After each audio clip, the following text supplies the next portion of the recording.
안녕하세요, 미코치입니다. 오늘은 제 이야기를 좀 해볼까 합니다. 그 전에 제가 우선 한번 질문 하나 드려볼게요. 지금 현재 각 분야에서 엘리트 운동을 하고 있는 선수분들은 앞으로 꿈이 뭐죠? 운동선수가 되어서 국가대표가 되고 싶은가요? 그럼 국가대표가 된 이유도 생각을 해보셨나요? 본질적인 질문입니다. 운동선수가 되려는 목적이 무엇인가요? 진로에 대한 고민을 진지하게 해보셨나요? 오늘은 이 주제로 썰을 좀 풀어보고자 합니다. 초등학교 때부터 엘리트 체육을 하는 선수, 그리고 중학교 때 시작한 선수, 마지막으로 고등학교 때 시작한 선수가 있을 겁니다. 어떤 계기가 있었던, 어떤 목적이 있던 간에 모두가 시작한 이유는 다 다르겠죠. 고등학교를 졸업하고 실업팀에 들어가는 선수들도 있겠지만 그게 잘못된 선택이라고 할 수는 없어요. 하지만 제가 지금 이야기하고자 하는 거는 대학을 목표로 잡았을 경우에 이야기를 한번 해보겠습니다. 자, 우선 제일 먼저 이루어야 할 목표는 원하는 대학교에 진학하는 겁니다. 이건 모든 학부모님들이 또 바라는 거고요. 하지만 나이가 어린 초등학교, 중학교 친구들은 대학교 진학에 대한 철저한 계획과 뚜렷한 목표를 가지기 힘듭니다. 왜냐하면 지금 당장 트랙에서 토할 때까지 뛰고 또 뛰고 뛰어서 기록을 단축하는 게 개인적인 성취감과 감독 선생님,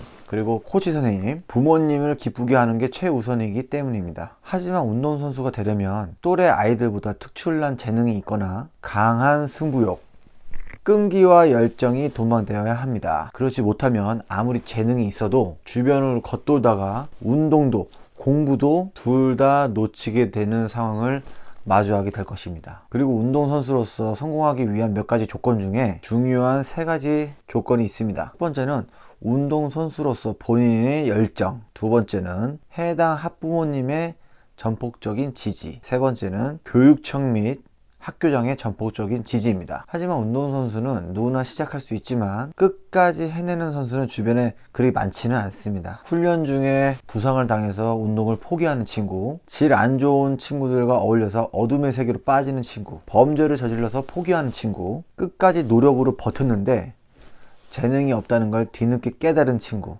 이렇게 중도에 포기하는 친구들은 그 이유를 대비했을까요? 아니면 계획이 있어서 그랬던 걸까요? 제가 생각하는 성공과 실패는 철저히 준비를 했냐 안 했냐 차이라고 말씀드리고 싶습니다. 서론이 길어지긴 했는데요, 제 이야기를 지금부터 해보겠습니다. 좀 지루할 수도 있지만 끝까지 한번 시청해 주세요. 부탁드립니다. 저는 초등학교 시절에 운동을 시작했습니다. 그리고 자연스럽게 육상부가 있는 중학교로 진학을 하게 되었고, 그리고 경기체육고등학교라는 체육을 전문으로 교육하는 곳으로 진학을 하게 되었습니다. 사실 저는 고등학교 3학년 1학기까지도 대학교에 대한 생각을 전혀 하질 않았습니다. 고등학교를 졸업하면 당연히 운동선수로 돈을 벌 수 있을 거라 생각을 했기 때문이죠. 그건 너무 순진한 생각이었죠. 그 당시에는 왜 나에게 진로에 대한 상담을 해준 사람이 없었는지 지금 생각해보면 좀 무책임한 부분이 좀 있어요. 운동밖에 모르고 살던 선수들은 멘토가 굉장히 중요합니다. 지금 여러분들의 멘토들은 옆에 계시나요?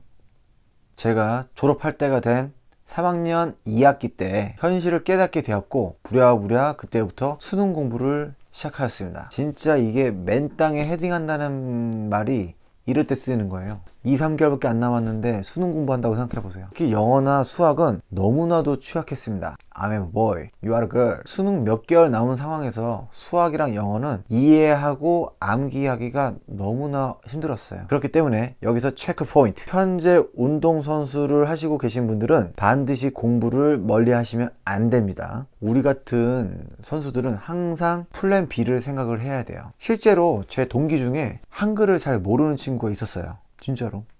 힘들게 수능을 치르고 저는 정말 운 좋게 한양대학교에 입학하게 되었어요. 실업팀에 취업하기보다는 제가 배움의 끈이 짧았기 때문에 대학교에 들어가서 지금까지 못했던 공부를 좀 열심히 하고 싶었습니다. 그래서 학점 관리를 잘 하면서 잘 지내고 있었죠. 어느 대학교나 그 시절에는 구타, 집합, 단체 기합 같은 게 있었는데 제가 허리가 너무 아파가지고 단체 기합 기간에 제가 한번 빠진 적이 있었어요. 근데 그 사건 이후로 선배들이 나를 괴롭히기 시작했고 저는 학교를 거의 나가지를 못하게 되었죠. 도망 다녔지 나는 계속 도망 다니다 보니까 4점대 학점이 1점대까지 확 떨어졌어요. 그래서 다음 해에 군대를 가게 되었습니다. 군대를 다녀오면 그 괴롭히던 선배들은 없을 줄 알았는데, 졸업하고 없을 줄 알았는데, 야, 웬걸? 이 사람들이 학교에서 조교를 하고 있네?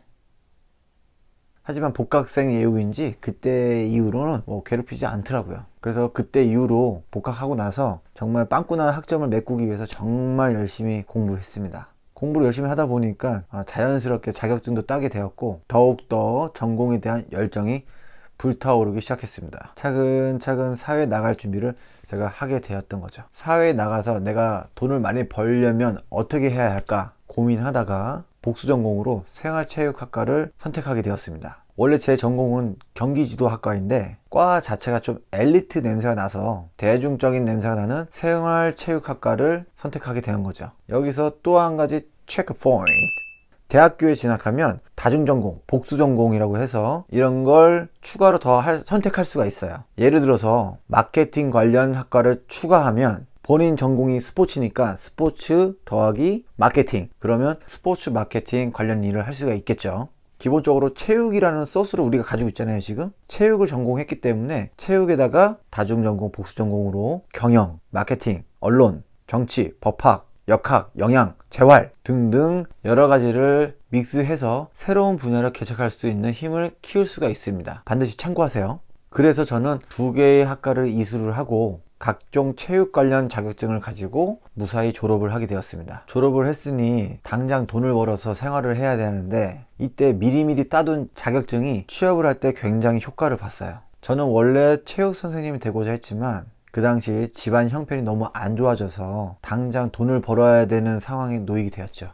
그래서 체육 쪽으로 취업을 할 수 있는 헬스 트레이너로 사회생활을 시작하게 되었습니다. 그 전에는 각종 알바도 많이 해봤지만 실질적으로 체육이라는 전공을 살려서 시작한 건 졸업 후 이게 처음인 거죠. 그러다가 집안 사정이 더 안 좋아져서 다니던 직장도 관두고 퇴직금으로 받았던 그 돈도 빚을 갚는 데 써야만 했습니다. 이렇게 힘든 시기에 다행히도 육상코치라는 저의 원래 전공을 살릴 수 있는 기회가 저에게 찾아왔습니다.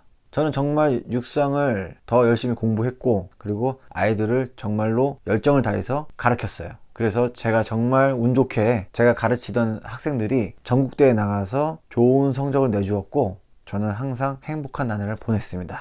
하지만 이것도 잠시 학교장과 교관 선생님과의 마찰 때문에 저는 몇 년 해보지도 못하고 육상 코치를 또 관둬야만 했습니다. 그래도 불안하지는 않았습니다. 그 이유는 아까 제가 언급한 것처럼 항상 저는 준비를 해왔기 때문입니다. 앞으로 나에게 닥칠 무수히 많은 변수를 고려해서 슬기롭게 대처할 몇 가지 준비를 항상 해왔기 때문이죠. 제가 지금까지 준비한 것들을 한번 나열해 볼게요. 들어보면 솔직히 그렇게 크게 거창하지도 않고 정말 소소한 것들이에요. 누구나 다 준비할 수 있는 것들인데, 자 보세요. 포토샵, 일러스트, 각종 디자인 감각 익히기, 그림 그리기, 카메라 공부, 전공 분야 공부 및 자격증 따기, 악기 배우기, 바이크 운전, 각종 아르바이트 경험, 서비스 교육, 심리학 공부, 뭐 이것저것 다 해서 진짜 사소한 것까지 다 내 걸로 만들려고 노력을 많이 했어요. 포토샵과 일러스트를 공부하다 보니까 자연스럽게 디자인을 할 줄 알게 되었고, 그걸로 티셔츠 이런 거 만드는 사업을 하기도 했습니다. 카메라도 많이 찍고, 이렇게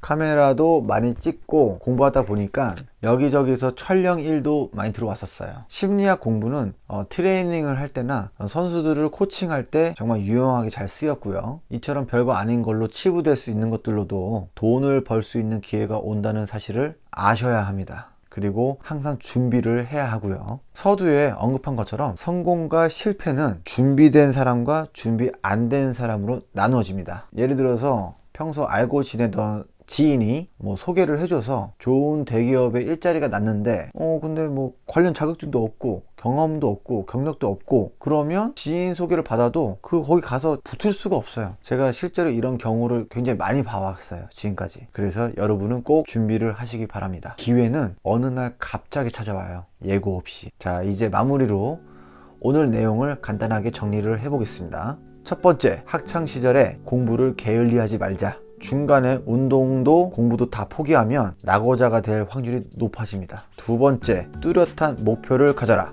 박태환, 김연아, 박지성, 손흥민, 장미란 같은 선수가 되기보다는, 물론 꿈은 크게 가지면 좋긴 하지만 그래도 대학에 진학해서 사회에 도움이 될 만한 인재가 되는 게 더 현실성 있는 목표입니다. 세 번째, 훌륭한 멘토를 찾아라. 아무리 뛰어난 인재여도 훌륭한 스승이나 멘토가 없으면 올바른 길로 가기가 쉽지가 않아요. 꼭 훌륭한 좋은 스승을 만나시길 바랍니다. 네 번째, 전공 관련 자격증을 따라. 본인이 전공한 분야에 대해서는 정말 전문가가 되려고 하는 각오를 가져야 돼요. 그래야 어느 날 갑자기 찾아온 기회를 놓치지 않고 잡을 수가 있습니다. 다소 지루한 내용이 될 수도 있었는데 끝까지 시청해 주셔서 감사합니다. 자, 여기까지 저는 이제 얘기하고요. 다음에도 더 유익한 내용으로 다시 돌아오겠습니다. 이상 민코치였습니다. 촤하.